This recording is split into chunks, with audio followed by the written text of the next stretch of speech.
and welcome to another episode of All That Film. So this is going to be our review for Once Upon a Time in Hollywood. Again, this is going to be full spoilers. We'll sort of try to at least keep some sort of cohesiveness to the review. But just overall, Chris, do you want to start us out with how you felt about Tarantino's latest feature? So I loved this, and it's such a completely different Tarantino movie. We were talking about Kill Bill and how it was so different from the movies that preceded it. This one, Tarantino is sort of playing in the sandbox of this is something that agrees with him. It's about the movie business and what was going on at the time of the movie business. I don't think I've ever seen this era of filmmaking turned into a movie. We've seen a lot of movies about making movies that are either the current state or they go back to the golden age. We don't really ever see the movies that they were making in the late 60s and early 70s like this. I guess this was late 60s. This was like 1969, but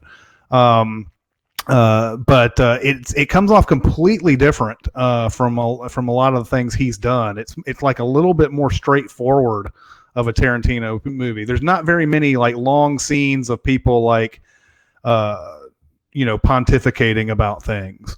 But it still has some of his style in it and everything. But I really love this. I was talking to some friends afterwards, and they were like, "Well, this is, probably middle of the pack as far as where I would rank it." And that's just how good his filmography is.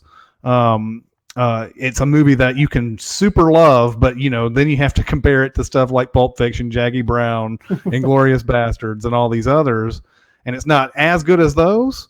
But it's still a worthy entry into his filmography. Of course. JD, do you want to share thoughts after Chris? Sure. I absolutely loved this movie. I enjoyed every single minute of it.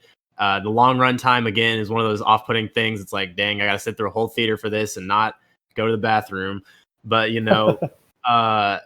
I enjoyed every single minute of it. I mean, I just soaked it in. It's like, I'm such a fan of so many of the tropes and like, I don't want to say cliches, but it's like he uses so many things in his movies that are very much like, I'm trying to think of an example, I guess, but there's this part where Leonardo DiCaprio is talking to the other actor on set, and he's in a feature film and he's the bad guy. And they're in between their conversations, it's just hard cutting, showing that time is passing. And it's like, it's the only time in the movie this happens.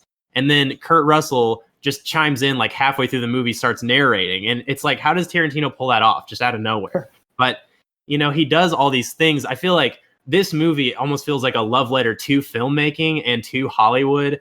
I don't know. I was just enthralled. The way that things are set up and paid off in this movie feels so satisfying. I could keep going on, but I think we should probably get into more specific subjects before I do. I just really loved this movie. Gotcha. I loved a lot of parts of this movie, but I think on the whole, this is probably in that lower range, as Chris was mentioning, with some of his friends that also felt that way. I think because Tarantino fixates on sending that love letter to Hollywood, obviously, as we've mentioned in the Tarantino episode, he has a lot of history with film. I think because he fixates on wanting to do all these things and an appreciation towards them, he sort of gets lost in muddling the overall style in the film, at least from my perspective. Because I think all the vignettes work separately, but as a whole, they don't necessarily fit as well together for me. But just going right into things, I think specifically a conversation that I was getting into people, I don't know if this happened for you guys, but I found the character of Sharon Tate to be inconsequential to the story. However, part of that might be because I don't have any background on Sharon Tate. I didn't even realize that she was one of the people murdered in the Manson murders. So I didn't even realize till, again, like Chris said way earlier, about the person saying, that guy's gonna die in the movie theater when she had the baby, and at night they were like, that person's gonna die. And I didn't even realize that's what that was sort of or setting up with the expectation of the viewer, given the history of these cases. But I don't know how you guys felt about Margot Robbie's portrayal. I just felt she was underutilized for how talented she is. Well, she's exactly what you're sort of alluding to in this, and I do disagree with that. I think there's a scene. There's some scenes in here that I love from her in this. It's not her story.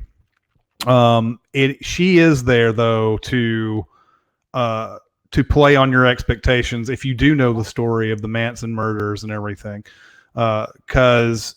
If you are familiar with that, then you realize that she's destined to die, and so watching her getting acclimated to Hollywood and sort of becoming a next it thing and everything. It starts you off by going, okay, oh, this is kind of tragic. She was just setting up. She's going to be 8 months pregnant by the end of this, and then we're going to go to that scene where the Manson murders happen and everything. But this was she is there just to sort of set up the story that Tarantino wants to do, much like Inglourious Bastards. This is revisionist history. But the scenes that I loved her in are the ones where she goes to see her own movie. Yeah. I agree with you. I think she's fantastic in that scene in particular. But I don't think it's necessarily that her acting's bad or anything like that. I think it's because obviously there's a divide in what information I had going into it. And I really wish prior to this I had done a little bit more research on my part. Which is unfair, I think, to Tarantino.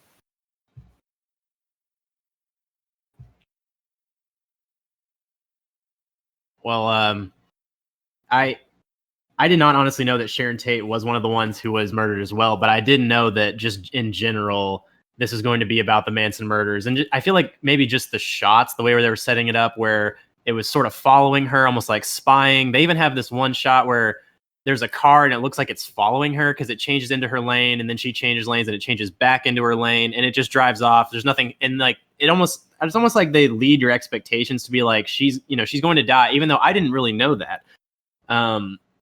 Really interesting that you guys have that perspective, because that's something I never would have taken into account, that somebody might not know that. Well, this was the interesting discussion that I got into on Reddit, because I said this immediately similar to you. People were like, oh, I disagree with you. I think Margot Robbie was excellent as Sharon Tate and really important to the story. And I think it will get lost a little bit on a generation that's about the same age as me, where this story isn't as well known. Right. And it's pretty obvious, too, because both of you had that same reaction to her character, because the movie does expect you to know that when you come in. For sure. And she is there sort of as a red herring, and maybe I don't know if that's good or bad. I know that it does set up what Tarantino's trying to do with his two main characters, which is this is their movie. And for me, he does this expectation thing really well with all the characters, because Brad Pitt and DiCaprio are fictional characters. Every time you see them anywhere near the Manson family people, you think that there's a good chance that they're going to get killed, because there's really no reason for them not to. You're expecting this to go the way the Manson murders did. Oh, but by the way, there was, he's throwing in some other characters in here too that are inconsequential and died as well in this whole thing. So yeah, they're setting this up, especially in the scene where Pitt goes to the Spawn movie ranch, and he's asking about the guy who owns the ranch, if he's still here. And everybody's like, being really weird and it's tense and yes, yeah, Tarantino again at that height of his ability to provide tension. It's a great scene.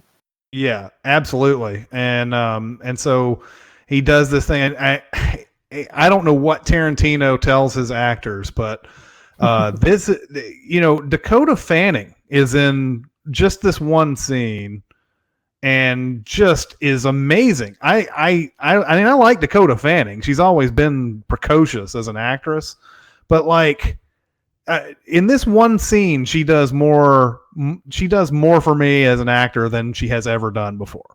I completely agree with you. I was shocked to know it was Dakota Fanning afterwards, because I said to myself, I was like, man, that actress gave a really great performance in basically like 5 lines of dialogue.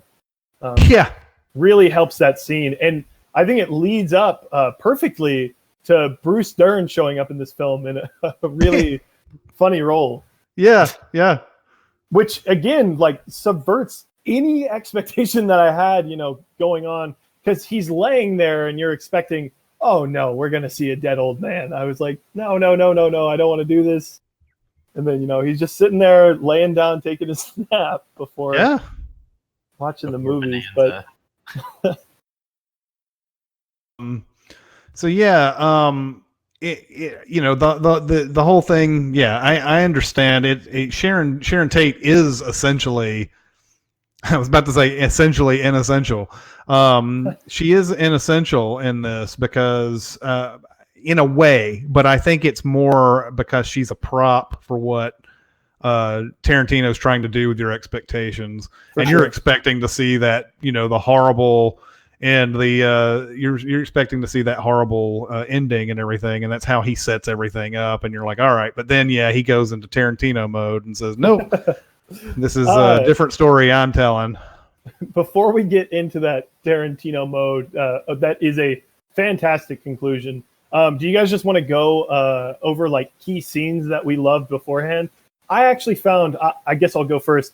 I actually found that the scene with Jet Li was surprisingly not problematic, which I was very worried about going into this film, especially as that scene's going. And it's, again, Tarantino playing with your expectation. I'm just sitting there thinking to myself, how on earth is Tarantino doing this really, really bad portrayal of this character? Like this just this weird version of Jet Li. And it's all in Cliff Booth's head, and it works so well in that regard to make for a really funny moment. And I think it's one of the best in the film. But you guys have other key scenes? JD? You're talking about Bruce Lee, right? Oh my gosh, did I say Jet Li? Twice. Yeah, you did. Yeah, Bruce Lee. Oh no, yeah.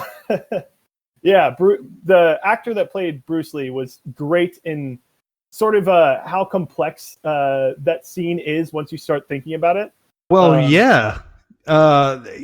Usually fantasies have like just a couple of elements to it. It's you want to get to the point of what you're wanting to do, but instead he's got this whole scenario of where Bruce Lee is talking about Cassius Clay and how he would be able to end Cassius Clay and then his and in Cliff Booth's head, it's like, after Bruce Lee makes all these boasts, he's going to beat Bruce Lee up, and for a while there, I was actually watching this with the idea that was Bruce Lee known to brag about his abilities? And I thought he was a humble guy, but who knows? Right. That's what I was thinking too. I'm pretty sure everyone knows him to be humble. And again, it makes sense because it's all in Cliff Booth's head. Yeah. He's seeing this huge action star and he's like, oh, I bet he'd say he could beat up anyone. And he's putting that on the character, and he absolutely takes him down. Yeah. It's a kind of a conflict too after you find out this whole thing is a fantasy, because it sort of steps on itself in a way, because there's so many like great lines, and then you just find out that he's just making this up in his head the whole time. This didn't really happen. No, it's well, I mean, like the situation in real life did not happen, but in the movie, it was like that was the reason why he didn't get that job on set. Yeah. Yeah, he was imagining it in his head that this whole thing was that's I love, especially that goes back to the thing you're talking about, where in Pulp Fiction they go back to talk about the foot massage before they actually interrogate these people. Tarantino really focuses on having fun dialogue, because it literally, like, this scene literally could have had Kurt Russell just saying, "Oh no, you're not getting on my set. My wife doesn't like you," and instead it makes this long, drawn out, perfect scene for me. But again, just fantastic writing from Tarantino. Yeah. But I'll let you guys pick another scene that stood out to you.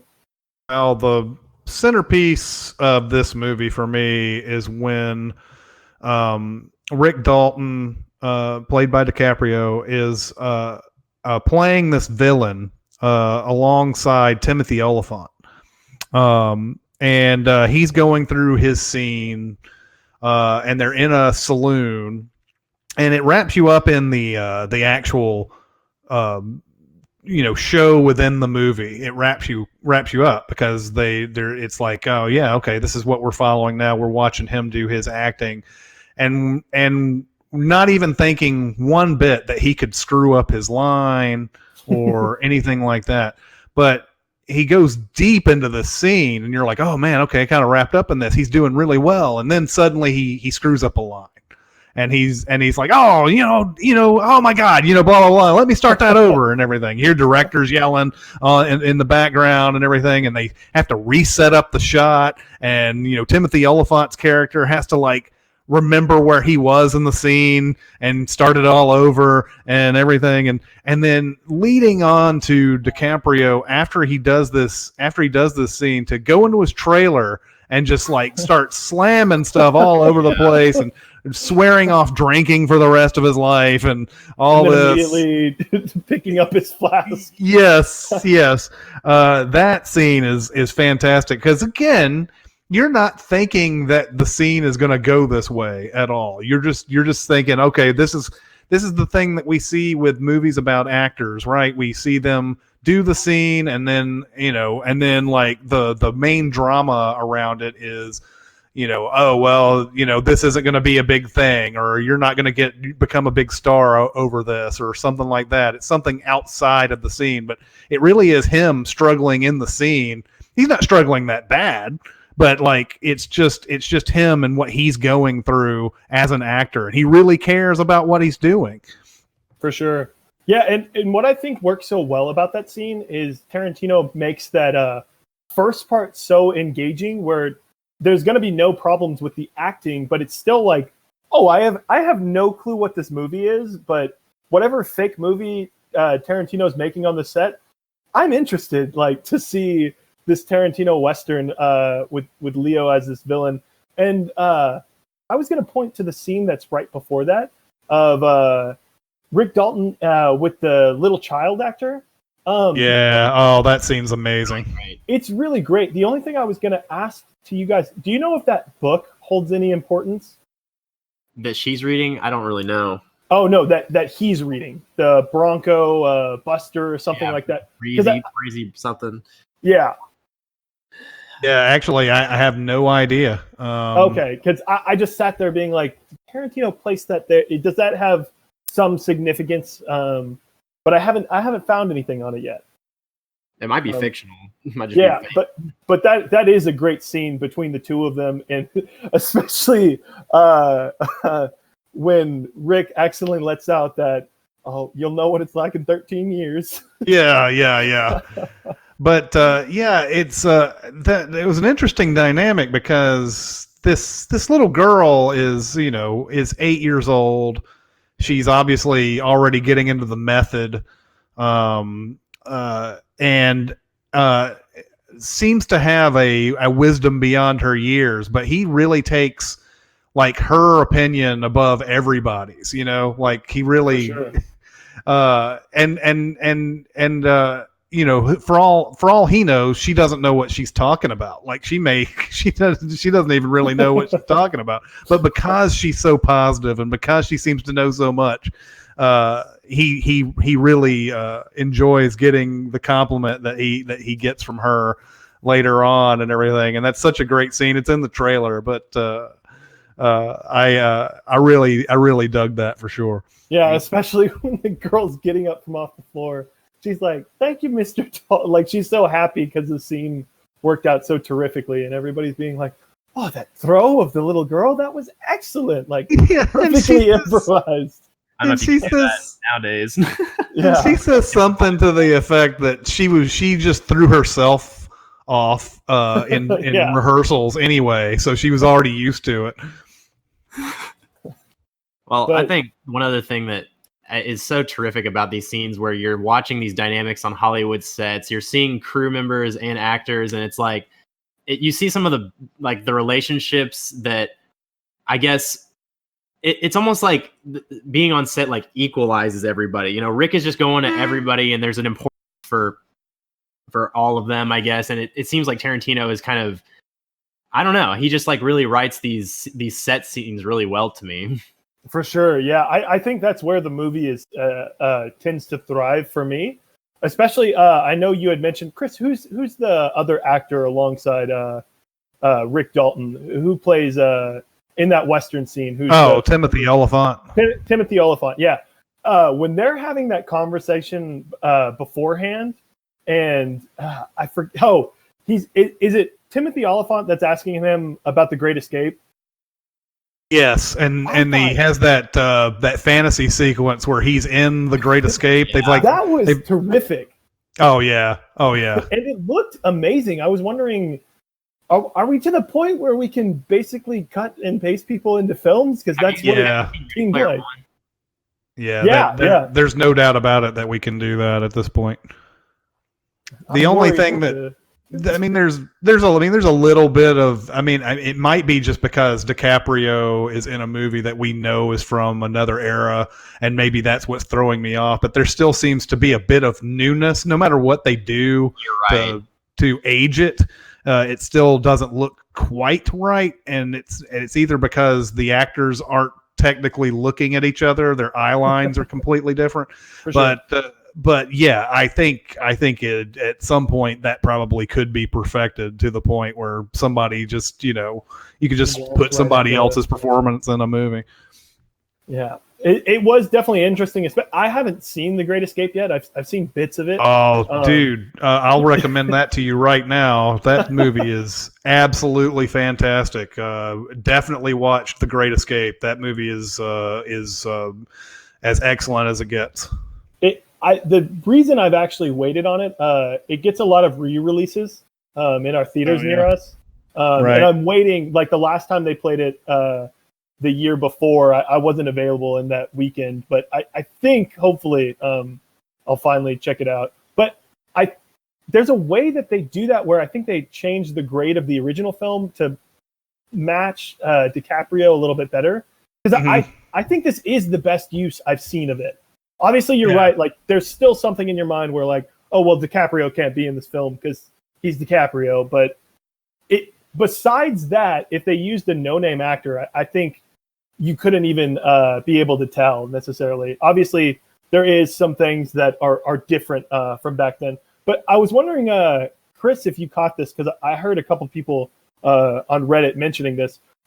Did you catch a lot of similarities to Rick Dalton's character compared to Clint Eastwood? Yeah, one of the main things that they do in this movie that really make it seem like Eastwood is that Eastwood was one of these actors who was in these type of shows, and he wasn't really becoming a big star or anything. So the thing that he ended up doing, and this is what made his career take off, was that he went to, I guess he went straight up to Italy, and this is why he's in. I don't know why am I blanking on this director's name. But let me look it up real quick. As soon as you said, I know the director we're talking about, but as soon as you said that, I was like, oh God. Yeah, it's Sergio Leone. Gotcha. Eastwood decided to start making movies with Sergio Leone and started making these so-called spaghetti westerns and everything. This is what made his name, and this is what made Clint Eastwood the household name. Was he was in these movies, and he developed this character, and everybody sort of knew who he was, and he had a lot of clout once these things hit the public consciousness and everything. So when Pacino comes in and starts asking Rick Dalton if he wants to come to Rome, and then later he does go to Italy, a lot of that mirrors what Eastwood was going through. I don't know the complete story, but it's something along the lines of he was essentially a failed actor, and then he went and did these movies, and that's what made him a star. Yep, he was on his last legs before he went over to Italy. And it's really interesting that he sort of homages, again, well-established stars in Hollywood. Yeah. And I think the director that is on those projects for Rick Dalton has some ties to Brad Pitt's character in Inglourious Bastards, again, connecting the Tarantino verse. I don't know if you guys saw that afterwards. Oh no! What was that? Yeah, I'm trying to find the director real quick. Sergio Corbucci, I believe. Okay. And I think that's Brad Pitt's fake name when he goes into the scene at the end. Oh yeah, yeah, totally. Which is a neat little connection. But just curious, JD, do you have any other scenes before we sort of tackle the conclusion? Because there's a lot there. To me, like, that is the scene where that's probably my favorite scene in the movie, where it all just kind of pays off, which I know sounds like, well, duh, but I feel like it's just so satisfying. I just love every shot in it. Yeah. I think this is Tarantino. It's bold to say, but I think even though I still have this lower, I think this is Tarantino's best piece that he's done, like a single scene in his whole body of work, because it's magical. I mean, yeah, you got the acid dip cigarette, you got the you got Kurt Russell narrating the times, so you get everything. And you know what? Really, I don't really know why, but this movie, or this scene, I guess, kind of reminded me of The Nice Guys. With or something, and I don't know, but I just, when he comes out of the shed and that girl's in the pool, it's like, oh, you just kind of get giddy. You're like, oh my gosh, yes, like everything in this movie has accumulated to this moment. Especially because I'm thinking he's going to the shed because he's scared for his life and hiding there, and then he walks out with a flamethrower, and I'm like, oh, of course he kept the flamethrower, like. Yeah, they make this big deal about how he uses an actual flamethrower in this movie, The 14 Hands or whatever it's called. Yeah, and that movie scene in of itself is hilarious. But then they show him like learning how to use it. And like he says something to the effect of like, can we do something where it's not so hot? And the guy's like, well, it's a flamethrower. And so he plants that seed early. And a guy I know who watched this was his second time through, says the scene where Pitt goes up on the roof to fix the antenna, he's out in the shed, and you can see the flamethrower in the shed. Really? I didn't notice that. That's awesome. Yeah, that's a really cool detail, and I will be looking for it the second time I watch it. It's so perfect because you have, again, it's managing these expectations that an audience has, because obviously when you see when you see Rick Dalton go out there, you're expecting them to shoot him immediately. And you're like, no, bad things are going to happen. And then it leads to even more tension further on, especially when Brad Pitt is just tripping so hard. Yeah, and it only happens when he gets back from walking his dog and everything. You know, he's walked his dog, everything's cool, and then suddenly at the worst possible time, he starts tripping, and he can't really do his usual routine with his dog where he's feeding him like, you know, 2 cans of, you know, that awful like weird rat and like raccoon meat. Yeah, something like that. It's and throwing like dry food on the top of it. Yeah. I don't know if this is like the only time the dog eats in a given day or whatever. It must be because he throws a ton of food down for him. Yeah. But yeah, he gets in the middle of all that, and then like the Manson killer's coming in, and like he's like asking if they're real or not, and he's not really even panicked. I know. I didn't even like realize they kind of after they show the dog on the couch, and he like Brad Pitt tells him to go to the couch, and then they don't show him again until he's like, well, okay, it's time for this to be over, and he goes and stick him, you know. It was so good. This is a movie that I think that I don't know if it was on purpose or not. With Tarantino, you never know sometimes, but I'm gonna remember a lot of other roles that especially these two actors, have played in their lives. With the Western stuff with DiCaprio, I kept thinking of stuff from Quick and the Dead, which is a movie that I'll recommend. I don't know how many people in your circles have seen The Quick and the Dead, but it's a great Sam Raimi movie that was unfairly not seen by many people.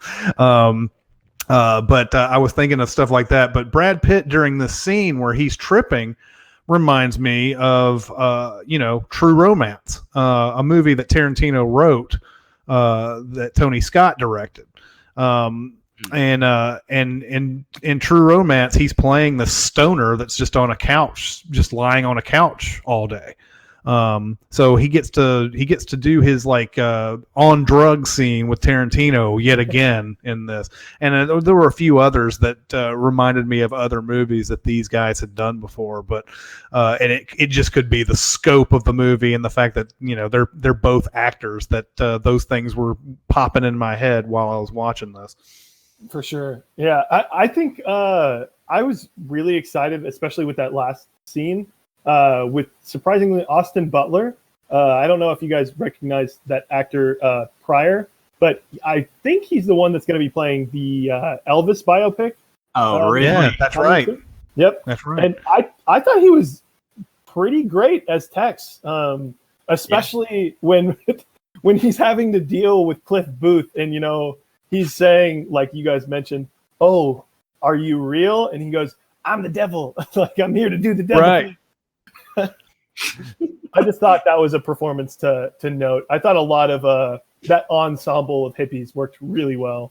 Yeah, I did not recognize him, and I don't think I had seen him. I may have seen him in Arrow. He's apparently in Arrow.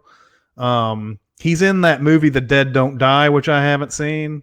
But I felt like I had seen him before, and I just couldn't place it.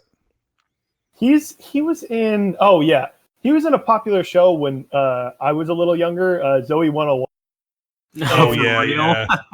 I just went past that. Yeah, and yeah. I've heard of that series, but I never saw it.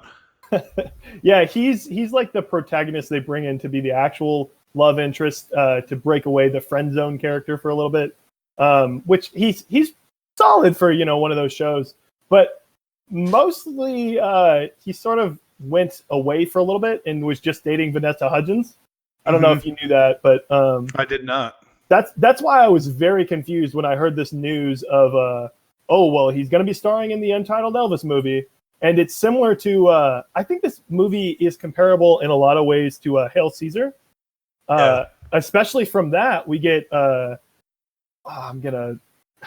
forgot that actor's name that's playing the cowboy in that film that ended up playing solo. Something Erlenbach. Alden Ehrenreich. Alden Ehrenreich. Yeah, that's there. We go. Yeah, I think I combined his first name and his last name into one name. I was wondering. I was like, was that just a collection of syllables? Yeah. But yeah, it seemed similar in that case, that it was a star-making performance, and he got a big role because of it. But I also love that Brad Pitt afterwards is still sort of coming down a little bit, but still having to talk to these hospital people and being like, he said he was the devil, like, and he wanted to do devil things. And the conversation that the two of them have, because they know they were parting ways or close to that. And it's just a fun friendship that the two are able to share that I think really feels real in that closing scene. Like, you get a lot. Obviously, Cliff Booth is more of the brute character, but I think Leonardo DiCaprio does an excellent job of carrying a lot of emotional weight in this, especially in the scene right after where we see just his pure jubilation for that invitation to get inside that house finally. And for them to recognize him, right? And it's and it has a nice little ending too, because early on, when he's talking, when he first gets driven back to his house, and he notices that Roman Polanski is one of his neighbors, and he says something to the effect of, "I'm like a pool party away of getting in a Roman Polanski movie." By the end of this movie, he has found he basically essentially had a pool party, right? Where he flamethrowed somebody from the Manson family, and through that event was able to talk to his neighbors and Sharon Tate. And you assume, if this movie continues along its alternate reality and everything, he eventually got into a Roman Polanski movie. For sure. I especially love, I forget the exact verbiage that they use, but when he's talking to his neighbor and he's like, crazy stuff that just happened there, what's going on? And he tells him, obviously, the story that happened. He's like, oh, well, is everyone okay? And he goes, yeah, except for the hippies. Yeah, exactly.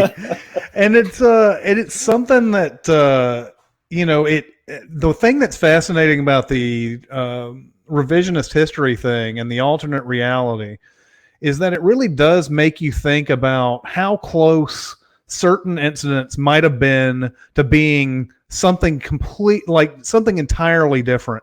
Like, this is just a blip in the radar of things that happened. We probably never even hear of Charles Manson if this happens the way it goes down. It would just be a funny story that people would share. I don't think they'd even uncover, Manson himself.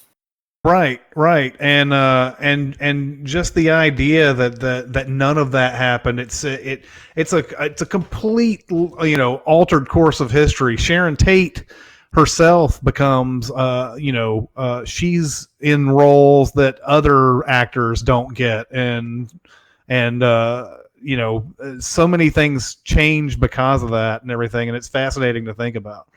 What are your guys' thoughts about Charles Manson's himself inclusion in this movie? I think that he's literally in one scene, and they include him in the trailer too, but it was like, I don't know, like, why only once, and why such this subtle thing just to say, oh, I'm just looking for this family, and then do you know where they are? No, okay. Yeah, I think it's again, it's that setup of your expectations. He's making it seem like he's going to be really important by the end of this movie. I agree with that. Yeah, and you're expecting that to be the case. So he's setting him up, and this is like, oh, here's something kind of creepy that happened, and I believe I think that part of it might have actually happened. I don't remember if that's part of the story. If he came by and asked if this was Terry's house, and so on and so forth, and then came back later. I think that's how that went down, and so it's another detail that he throws in there to throw you off. Like, okay, this is going exactly how I remember the Charles Manson story. So yeah, he's there as a red herring, much like Sharon Tate is, and I guess it depends on whether or not you're willing to accept that, when by the time the movie ends. It's one of those things. For sure. And I think Tarantino does a great job, because when I first heard, oh, it's going to be a story that deals with the Manson murders, you think to yourself, well, that in a lot of ways can be exploitative. And that is not the case for this film. And I think he does a really great job. And like you're saying, obviously Manson is a huge part of the Manson murders, but he makes him almost an ancillary character to the story, because it's almost like Tarantino is like, this guy's story doesn't matter. This isn't a story that we need to put onto film. So in giving him that one scene, it's almost like him negating that part of history that he's gotten himself into. Yeah, I like that. I like your explanation of that. I have one thing before we close. So I was on IMDb, and I scrolled down, and I was looking. All the recommends for Tarantino are mostly just other Tarantino films, like when it gives you that films like this. However, I'm on Once Upon a Time in Hollywood, and I'm sending the image right now. These are the 6 that showed up for me. Weird. Reaper, Clownface, Penguin League 2, Jumbo, sorry. Yeah. I've never heard of. I honestly don't, and I don't even know how their algorithm would have come up with that, because Is it looking the same for you, Chris? if I type it in, yeah, if you check Once Upon a Time in Hollywood for more like this. let me see. Click this I don't know if it's maybe like the algorithm on my own account for IMDb. It could be. Let me see what it says. I never look at that. Penguin League 2 has a 9.1. So that's how yeah, the same stuff comes up for me as well. That is crazy. that's very strange. Yeah, I mean, it's usually the algorithm is going to be like, okay, so someone went over and looked at the Once Upon a Time in Hollywood page, and a lot of people are going towards Reaper after that. A lot of people are going to Clownface after that. And a lot of people are going to Penguin League 2 after that. And that doesn't make any sense to me. I highly doubt that's just hearing you say Penguin League 2 in a serious manner. Yeah, for sure. I mean, well, that movie is awesome, right? I mean, yeah, of course. 9.1. It's going to make the top 250. Right. Wow, I didn't even. Yeah, this must be a short or something. It's 78 users have rated it so far. Gotta be a short. But yeah, that doesn't make any sense at all. Yeah, but do you guys have any other thoughts or closing things about this? Go ahead, Chris. Oh no, I agree with JD about this being a love letter to Hollywood and everything. This is that's exact words that I thought while I was watching this, because especially when Tarantino goes through all the different productions and essentially spoofs the way movies and TV shows were back in the day. When he goes through all that stuff that Booth makes when he goes to Italy, oh, those are so like perfect. So yeah, so perfect for what the terrific. late 60s and early 70s were like, as far as like how they marketed those movies. There's even when they're shooting, I think it's the first scene of the one he does with Timothy Oliphant. There's that weird thing where like you have DiCaprio, you have the guy that I don't remember if it's some guy that he sets up to have a duel with Timothy Oliphant. Right. And then like there's a point where he says something, and then there's like the 3 cuts to the other guys, the bearded guys laughing. That is such a late 60s, early 70s thing. And for some people, they're like, why did they show that? It's really just a spoof, essentially. It's Tarantino's Airplane, essentially, at this point. All of that type of stuff is fantastic. And you can tell that he loves all of that. He loves that. He's not just making fun as a criticism. He's making fun as this is the type of stuff that you would see back in the day. And Love Letter to Hollywood is exactly right. So this is something that I'm going to end up watching a bunch, probably. For sure, yeah. The only thing that I sort of have to ask you guys before JD goes real quick, do you think this is the film that Tarantino had the most fun making? I mean, maybe. It's like he always talks about in his interviews how growing up as a kid, like he would go to, really cheap movie. He would watch several movies in a day, and he was I believe he was a kid around this time, right? He in like late 60s. Would be around this time, yes. And he always talked about in interviews how much he just loved movies, the movie business. He would always try to be around, that, and he loved the community aspect of watching movies together. And it seems just very much like he just wanted to kind of capture that in a bottle and share it. Yeah, he would have been 6 when this all happened. I see. He was probably still going to the movies. Yeah, probably so. But JD, let us know your closing thoughts. I just felt like that was important because I think Tarantino, it'll be really interesting. Chris, you mentioned rewatching this, and I think what'll be even more fun is hearing Tarantino talk about this project. And being like, sure. oh, well, I did this because I had seen this movie and I wanted to give credit to this and all these different other influences that he took going into this. But JD, what are your final concluding thoughts? I could just not be more satisfied, I think, with this second to last original Quentin Tarantino movie. I think it's spectacular. The acting is great. It's everything that I really want out of a Tarantino movie and more. I just love how everything is set up and paid off in this. I love how the actors do such a good job of they do that thing of actors acting, but it's in a different era. So it's very different, and they kind of pull off their emotional struggles with it very well. And some of the the qualms you can see behind the scenes, like the Bruce Lee incident. And it's just it just is such a fun ride for a 3-hour movie. I really cannot recommend it enough, and I can't wait to see what Tarantino does next. Even if it's not his last original movie, whatever it is, I'm just here for the ride, and I'm really excited. Sweet. Well, that about wraps up our review of Once Upon a Time in Hollywood.